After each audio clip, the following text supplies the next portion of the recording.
మరోవైపు సత్యసాయి జిల్లాలో టీడీపీ నేతల కీచక పర్వం బయటపడింది. 9వ తరగతి చదువుతున్న దళిత బాలికపై 14 మంది సామూహిక అత్యాచారానికి పాల్పడ్డారు. రాప్తాడ్ నియోజకవర్గం రామగిరి మండలం ఏడుగురాకులపల్లి గ్రామానికి చెందిన దళిత బాలికను ఓ టీడీపీ నాయకుడు ప్రేమ పేరుతో ట్రాప్ చేశాడు. బాలిక నగ్న దృశ్యాలను చిత్రీకరించి టీడీపీ నేతలు ఆమెను బ్లాక్మెయిల్ చేశారు. 14 మంది టీడీపీ నాయకులు బాలికపై అత్యాచారానికి పాల్పడ్డారు. దళిత సంఘాల సహకారంతో బాలిక బంధువులు పోలీసులకు ఫిర్యాదు చేయడంతో విచారణ ప్రారంభించారు.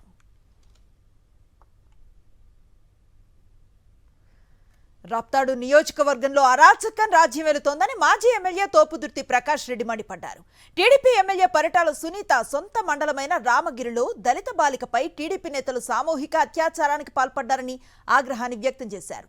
కేసును తారుమారు చేసి నిందితులను రక్షించేందుకు ఎమ్మెల్యే పరిటాల సునీత యత్నించడం సరికాదన్నారు తోపుదుర్తి ప్రకాష్ రెడ్డి. రాప్తాడు నియోజకవర్గంలో అదొక గ్రామం. పరిటాల సునీత సొంత గ్రామం వెంకటాపురానికి కూతవేటు దూరంలో ఉన్న గ్రామం.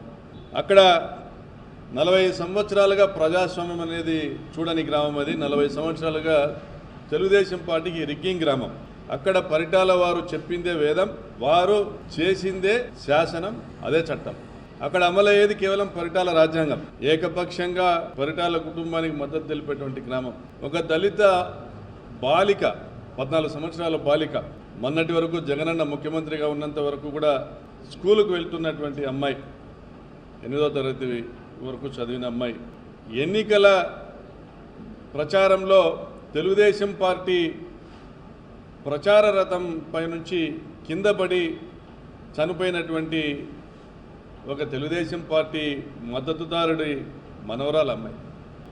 ఎంతో దుర్మార్గంగా ఆ అమ్మాయి గత సంవత్సర కాలం పాటు అత్యాచారానికి గురవుతూ వచ్చింది.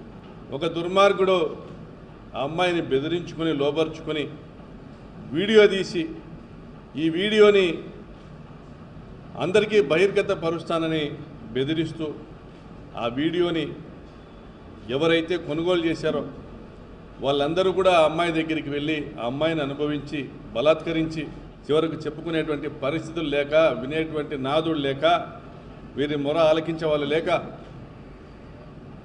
ఆ అమ్మాయికి ఆసుపత్రికి తీసుకుని వైద్యం చేయిస్తాము, అబార్షన్ చేయిస్తామని ఒక 10-15 వేల రూపాయలు ఎవరో ఒకరు సాయం చేయండి అంటే ఎవరూ సాయం చేయని పరిస్థితుల్లో ఇది వెలుగు చూడడానికి 6 నెలల సమయం పట్టిందా ఆ అమ్మాయికి? 6 నెలల గర్భం వచ్చేంత వరకు. అంటే అది అంబేద్కర్ రాసినటువంటి రాజ్యాంగం అమలవుతున్నటువంటి రాజ్యమా, లేదా చీకటి రాజ్యాంగం అమలవుతున్నటువంటి రెడ్ బుక్ రాజ్యాంగం అమలవుతున్నటువంటి ఒక దుర్మార్గపు ప్రపంచమా?